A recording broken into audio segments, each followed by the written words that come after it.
thing to me, and this will make me very unpopular, I think it's becoming a problem. I think that this liberal, no, because right now there's a narrative online, which is, in my opinion, cope, is that a lot of these liberals, what does cope mean? Like cope as in like they're coping, that they're coping, they're giving an excuse. Yeah, they're living in denial. There's a cope right now from the right that all of these liberal gatherings are astroturfed. And you know what? You're right. But the thing is that you actually using a lot of terms that some people might not know. Okay. So in astroturf means fake grass, right? So like what it means is that shout out to Soundjar Jenny. He's right though, but he is right. But he's saying so I wanted to look at this clip because I was actually covering another clip from my other channel about Andrew Schulz, of course, talking about, JFK, whatever. And then Akash had brought up the fact that, wow, it's so crazy. Saagar does not look like he's really into Trump. He's like kind of getting mad. And Andrew kept saying, no, I don't really see that. I think that we kind of made him say that. No, it's not that he's saying he's not into Trump, but because they were talking about the whole Elon being the issue. He already sounds pretty strong in how he feels about this whole Elon thing. And apparently this guy is like a staunch conservative from what I'm hearing. So let's go ahead and get into it. People are being paid to protest. I do not think that's true.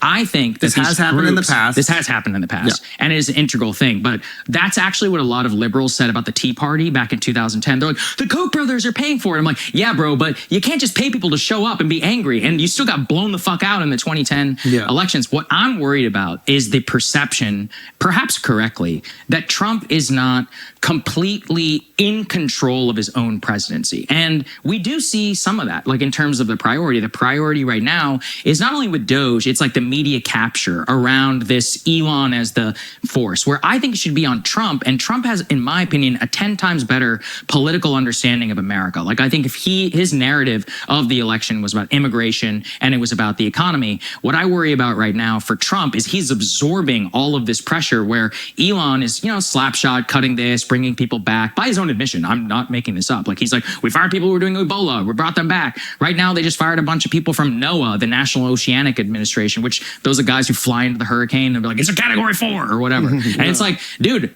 I've seen politics in the past. Like, the most dangerous thing a politician can do is misinterpret their mandate. So the most recent example we have is 2004, George W. Bush, the last Republican to win the popular vote.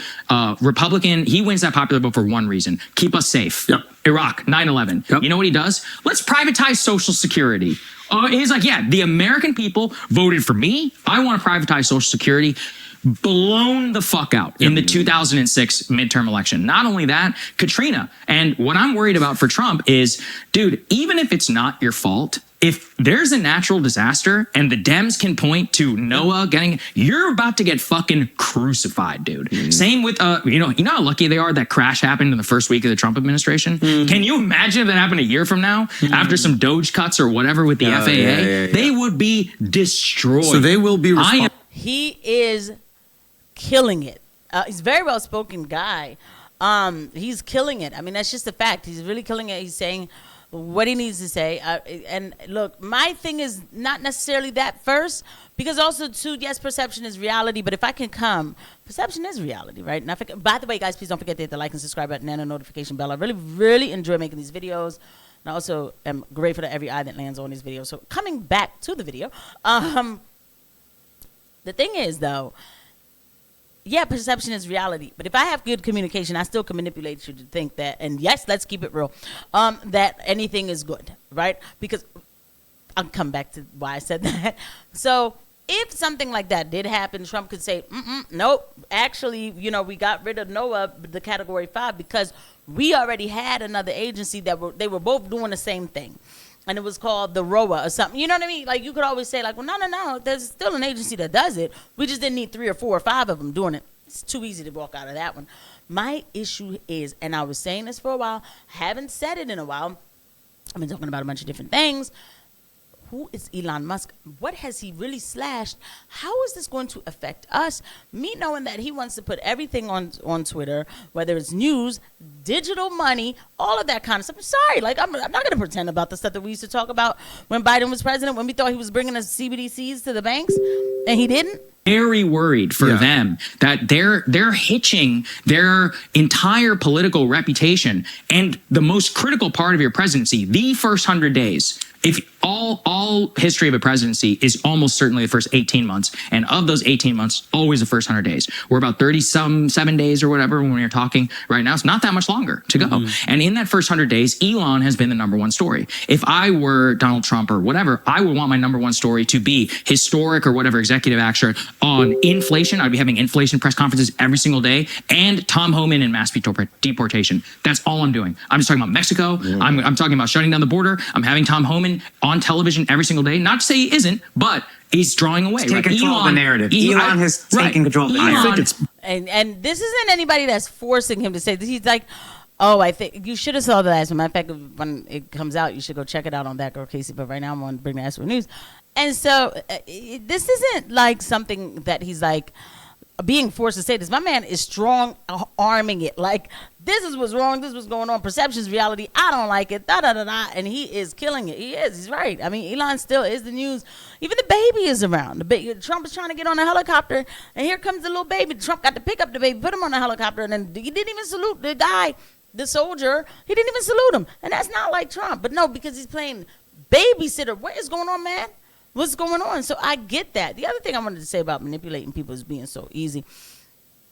I remember when MAGA was anti-war. This is a problem for me, guys. I'm literally, as I'm taping, getting updates on war with Iran, and MAGA says that this is base Trump doing America first business. I don't know. Sometimes I feel like I'm losing my mind. I don't know what kind of Twilight Zone the Lord... Fine. I'm here, right? This is not based. It's not. We will lose soldiers in a war that we have no business being a part of. So I don't know what to tell you.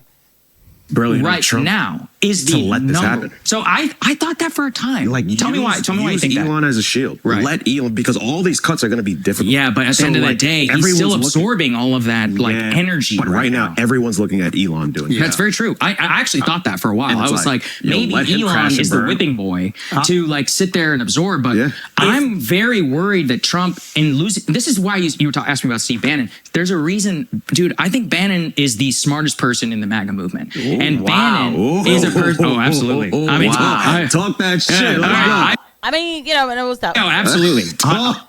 We'll stop there. Because I do think Bannon is pretty good. He's pretty good, very well spoken, everything else he is. But it is what it is. There's always a topic that nobody wants to go to, so I'll just leave it there. But yeah, anything goes wrong, it's going to be Trump to absorb it, and I hope they understand that. Whatever. Because as much as it's Elon in the news, something goes wrong, they're going to say, Trump let Elon do it. And Elon can be like, well, he let me do it. I didn't know. I never did anything like this before. I figured I was trying something new for the people. Okay. I'll see you guys at the next one. Bye.